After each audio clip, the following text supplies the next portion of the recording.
So it's a week since we spoke to the ABC's election analyst Antony Green. Last Friday he was at the tally room in Canberra getting ready for election night. 7 days later we still don't know who's going to run the country. Antony joins me now in the studio. So Antony, as we've just heard, there's one seat left to be called, that of Brisbane. When will we know the outcome of that, and how will that affect the overall result? Well, the LNP in Queensland is ahead in that seat. It's expected to stay ahead. I've left it in doubt at this stage just because the absent votes have favoured Labor so far. It may narrow yet, but I expect the LNP to win that seat, and we have a better picture of it today. OK.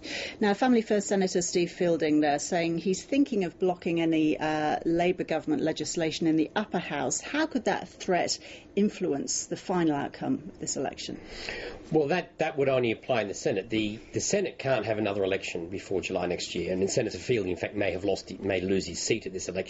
We can't have a double dissolution on legislation, I suspect, before July next year.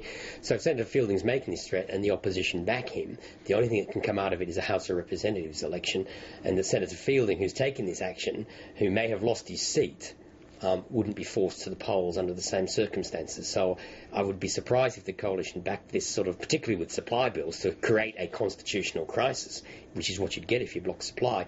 Whether they back Senator Fielding in blocking individual legislation, well, any government in the lower house could deal with that, because in July next year the numbers change. And how high do you rate the chances of another election happening in the near future? Not in the near future. The House has to sit some form of to get a really short a new election very quickly. The House would have to sit, and there would have to be no resolution of who should form government. They couldn't elect a speaker or something like that. So there's not going to be an immediate election. An election sometime next year is a possibility if the Parliament proves unworkable. But I don't think we're about to rush back to the polls. And this time next week, do you think we will have a final outcome? We will have a final outcome. If Brisbane should probably be decided today, so we'll know the numbers in the House. From that point on, it's negotiation over who backs who in the new Parliament. Antony Green, good to see you. Thank you. Thank you.